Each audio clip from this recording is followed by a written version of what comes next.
Jesse here at EC Auto Repair. So one of the questions that comes up is, can a auto repair shop hold my vehicle or force me to do repairs? So let me give you this disclaimer quickly and first and foremost. I am not a lawyer. I am not endorsed by the Oklahoma Bar Association. I'm an auto repair shop owner, and so this video is not intended to have any legal advice at all. If you indeed do need legal advice, I'm not your guy. However, I will just share with you how things look legally from a shop perspective, and even not so much legally, but from a moral and ethical standpoint. So we get lots of vehicles. We're a very high volume shop. We get lots of vehicles every month. We're 2 blocks off of Interstate 40. I deal with travelers on a daily basis, and unfortunately they're taking a vehicle across the country that unfortunately some of these vehicles I wouldn't even take across town, and they're attempting to take it across country. It gets into our service area, it breaks down. Either A, they don't want to come up with the means to repair the vehicle, or maybe the vehicle's not worthy of being repaired, whatever, that vehicle can get abandoned, okay? We have a process of how that we dispose of vehicles that are abandoned with us. It happens, right?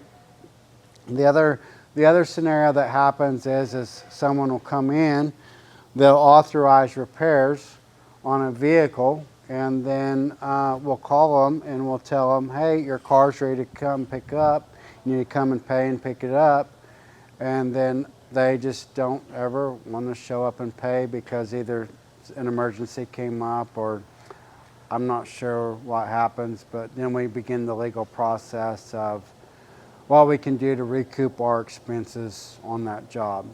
We'll start a Title 42 process or whatever that looks like, that we can make arrangements with the customer for us to all be square and even. The third scenario that comes up, and this happens from time to time, and it's tricky in the state of Oklahoma because we don't have a state inspection. But we'll literally have a vehicle come into the shop and it will have a broken safety component, meaning there's a brake issue or a steering component that's broken or something like that. And the customer will all out refuse to fix it. Well, here's the deal. I can't force anybody to fix anything, nor am I going to. I'm going to give you your options. I'm going to educate you on the reason that this isn't really negotiable on this being fixed. Like, a few things have to work, right? Like, the steering wheel actually has to steer the tires, and the brakes actually have to stop the car, and the tires actually have to hold air, right? And there's just different things that are no-brainers that actually have to work on a vehicle, right?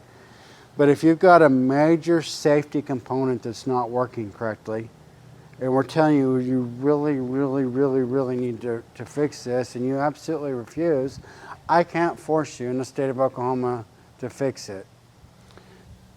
In our case, to be released of liability, we're going to have you sign a waiver releasing us from all liability, and we're literally going to tow it off the property to wherever you choose. You will not be driving that vehicle away. Those situations happen once or twice a year, very rarely. Most people are reasonable and they understand, and they don't want to put other drivers at risk, other family members, other friends, other people at risk by having their vehicle on the road in an unsafe condition. And that's really what it boils down to, is why would you not want to do the repairs? That if a mechanic is literally saying, this is what needs to happen, he shows you this is what needs to happen.